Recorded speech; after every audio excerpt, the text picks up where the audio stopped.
loi d'attraction et de répulsion. Aujourd'hui, je vais vous parler d'une loi que la science que manipulent les physiciens sur Terre connaît déjà. Imaginez que vous regardez votre écran mental en blanc, puis une ligne horizontale de la couleur et de l'épaisseur que vous voulez. Cela ne servira que de référence. Maintenant, placez au centre un globe pour représenter une goutte, mais imaginez-le maintenant de la taille d'un globe. Prenez ensuite deux autres globes de couleurs différentes. Joignez-les au premier de manière à ce que les deux globes que vous ajoutez soient en dessous de la ligne que vous avez tracée et forment avec le premier un triangle, une molécule d'eau. Ces trois globes représentent trois atomes. Le globe supérieur sera l'atome d'oxygène et les deux globes que nous avons ajoutés pour former le triangle seront chacun un atome d'hydrogène. Nous les avons rendus si grands parce que dans votre plan physique, l'œil humain n'a pas la capacité de voir une molécule d'eau comme nous la visualisons à l'écran mental. Voyons maintenant ce qui fait que les trois atomes, ces trois globes, restent fermement unis sans perdre la forme du triangle. Même lorsque ces molécules s'associent à d'autres, formant des ensembles complexes de trois ou plus, la nature de leur union reste inchangée, guidée par la même force d'attraction intrinsèque. C'est une merveille constante, une symphonie invisible de particules qui persistent dans leur cohésion, défiant l'ordinaire. Que vous les orientiez vers le haut, vers le bas ou sur le côté, ces éléments microscopiques demeurent solidement unis, tant qu'ils ne sont pas soumis à une force extérieure suffisamment puissante pour perturber cette danse délicate d'attraction et de répulsion. Qu'est-ce qui maintient donc ces molécules fermement unies? C'est, sans l'ombre d'un doute, la force de cohésion, cette attraction magnétique qui transcende les dimensions visibles de la matière. Imaginons la molécule d'eau dans son état naturel, une illustration parfaite de cette harmonie délicate. La force d'attraction entre les atomes d'hydrogène et d'oxygène constitue l'étoffe même qui tisse cette entité liquide. C'est une attraction fondamentale, une force subtile mais puissante qui maintient chaque élément en communion avec les autres. Cependant, dans ce ballet atomique, la dualité trouve également son expression, car aux côtés de l'attraction existe la force de répulsion, une énergie qui maintient un équilibre délicat au sein de ces interactions moléculaires. C'est la manifestation physique de la loi d'attraction et de répulsion, une équation complexe qui gouverne le comportement des particules, les incitant à s'attirer et, simultanément, à se repousser. Cette dualité inhérente rappelle que l'union n'est pas simplement une question d'attraction, mais aussi de respect des limites personnelles, de maintien d'une distance équilibrée. La molécule d'eau, tout en manifestant une attraction puissante, n'ignore pas la nécessité de la répulsion pour garantir un équilibre subtil. Ainsi, dans ce microcosme de la nature, la loi d'attraction et de répulsion révèle son rôle fondamental. C'est un ballet cosmique où la cohésion et l'équilibre se mêlent, une danse qui transcende les dimensions atomiques pour éclairer la compréhension des forces invisibles qui gouvernent l'univers. Dans cette subtilité réside la clé de la stabilité et de la cohérence qui caractérise l'essence même de la matière. Ainsi, lorsque notre quête de compréhension nous pousse à explorer essentiellement un être, une des merveilleuses créations du Père cosmique, nous nous retrouvons en face de forces mystérieuses et sublimes qui gouvernent cet acte d'investigation. C'est une tentative courageuse de pénétrer dans le domaine intérieur le plus profond, là où réside l'essence même de chaque création. Dans ce voyage vers les profondeurs, nous sommes confrontés à une force agglutinante, une puissance magnétique qui attire et interroge les éléments affins, orchestrant une danse cosmique où chaque composant trouve sa place précise. Cette force agglutinante n'est rien de moins qu'une manifestation de l'intelligence cosmique, une sorte d'aimant spirituel qui canalise les énergies et les forces vitales vers leur expression la plus authentique. Elle opère dans le silence du cœur, là où les véritables secrets de chaque être se nichent, prêts à être révélés à ceux qui osent plonger dans les profondeurs de l'âme. Dans cette exploration, nous découvrons que cette force agglutinante ne cherche pas seulement à révéler l'essence, mais aussi à l'ancrer dans le plan qui lui est intrinsèque. Chaque créature, chaque être est appelé à manifester son essence dans le monde matériel d'une manière qui lui est propre, créant ainsi un équilibre harmonieux dans le grand édifice de l'existence.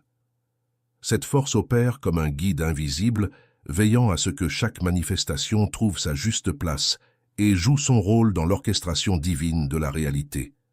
Lorsque nous cherchons à connaître un être de manière essentielle, nous entrons dans un dialogue subtil avec cette force agglutinante. Elle pose des questions profondes et nécessaires, sondant les profondeurs de l'âme pour extraire les joyaux cachés de la vérité intérieure. C'est un processus d'éveil, une révélation progressive qui révèle les facettes les plus authentiques de chaque création divine. Ainsi, cette exploration intime devient un acte sacré, une communion avec la source originelle de toute création. La force agglutinante guide notre compréhension, et à mesure que nous approfondissons notre connexion avec elle, nous sommes témoins de la beauté émanant de chaque être lorsque son essence s'exprime pleinement dans le plan qui lui est destiné. C'est dans cette danse harmonieuse entre l'individu et la force agglutinante que se révèle la magie de l'existence, une symphonie où chaque note contribue à l'harmonie globale de la création. Maintenant, regardez toute l'humanité. Regardez comment chaque être humain est une molécule. Voyons cela de manière simpliste pour mieux comprendre l'enseignement. Considérons chaque être humain comme une molécule formée par l'attraction de gros atomes ayant des fonctions et des activités différentes. Toutes ces molécules humaines obéissent également aux lois d'attraction et de répulsion entre elles, créant ainsi un équilibre assez stable entre les forces humaines et les forces cosmiques qui, avec les marées astrales, déplacent les hommes.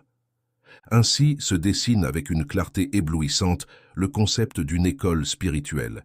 C'est bien plus qu'une simple agrégation de molécules humaines dans un espace donné. C'est une convergence sacrée, une union mystique où des individus fusionnent, s'attirent et s'unissent pour poursuivre un dessein qui transcende les limites matérielles, s'élevant vers des plans de réalité beaucoup plus élevés. Au-delà des préoccupations purement terrestres, cette union aspire à toucher les sommets de la compréhension spirituelle, à explorer les recoins les plus profonds de l'âme humaine. L'école spirituelle devient ainsi le lieu où les aspirations individuelles se fondent dans un océan de connaissances et de sagesse partagée. Chaque molécule humaine, avec ses expériences uniques et ses talents distincts, contribue à l'éclat de cette constellation spirituelle. Ensemble, elles forment un tout harmonieux, où la diversité des trajectoires individuelles se conjugue pour créer une synergie puissante vers un but commun. Par analogie, la famille se dresse en tant qu'exemple vivant de l'impact de l'affinité et de l'attraction entre les êtres humains. Au sein de cette unité, des individus aux liens intrinsèques sont attirés les uns vers les autres par un amour inconditionnel. C'est un microcosme de l'union spirituelle où la compréhension profonde, la bienveillance et le soutien mutuel transcendent les limites de l'individualité pour former un tout cohérent. Cette dynamique d'attraction et d'union n'est pas étrangère aux grandes entreprises réalisées par l'humanité. Chaque moment marquant de l'histoire a été forgé par la convergence d'individus animés par un objectif commun. Que ce soit dans les domaines scientifiques, artistiques, politiques ou humanitaires, les accomplissements significatifs ont souvent émergé de l'attraction collective vers une vision partagée. Ainsi, une école spirituelle devient un lieu de convergence consciente, une alchimie où les esprits s'unissent pour transcender les limites individuelles et atteindre des altitudes spirituelles. Dans cette fusion d'âmes émerge une puissance collective qui peut non seulement transformer la réalité matérielle, mais aussi éclairer les recoins les plus sombres de la conscience humaine. Une école spirituelle, telle une étoile céleste, guide les chercheurs de vérité vers une illumination partagée, portant la promesse de découvertes spirituelles transcendantes et d'une évolution collective vers des plans toujours plus élevés. Cette loi d'attraction suppose que l'essence de chaque molécule a une certaine affinité avec les autres, ou bien elle est tellement différente et opposée que par la loi de la compensation, elles peuvent également s'unir et s'attirer. Que voulons-nous dire par tout cela? si nous essayons et réussissons à nous connaître nous-mêmes dans notre être le plus profond et dans toutes nos manifestations, il sera beaucoup plus simple de connaître les autres, car les affinités ou les répulsions sont en nous-mêmes. Par conséquent, si nous voulons connaître un être humain, peu importe son niveau de culture, de vie sociale, de travail, d'état économique, etc., nous pouvons le faire, car dès que nous commençons à le traiter, l'une de ces deux lois se manifestera, l'attraction ou la répulsion, et nous pouvons trouver les deux au centre de notre propre essence. Nous pouvons travailler pour connaître cet autre être et pour pouvoir l'unir, formant ainsi tous ensemble le corps de manifestation de l'ère de l'Aquarius qui suivra l'ère actuelle. Il y a beaucoup de subtilités pour que vous étudiez, observiez, compariez, vous voyez vous-même et puissiez expliquer avec une plus grande profondeur toutes les clés données par tous les êtres illuminés venus sur Terre, quand on leur a dit « Aime ton prochain comme toi-même ». D'abord, tu dois te connaître toi-même, et ainsi en profondeur, sachant que tu es soumis à différentes lois, à différentes forces, et sachant aussi que tu peux les manipuler. Le secret réside dans le degré de conscience. Étudiez et méditez soigneusement pour pouvoir intégrer dans vos esprits et vos cœurs tout ce que vous recevez.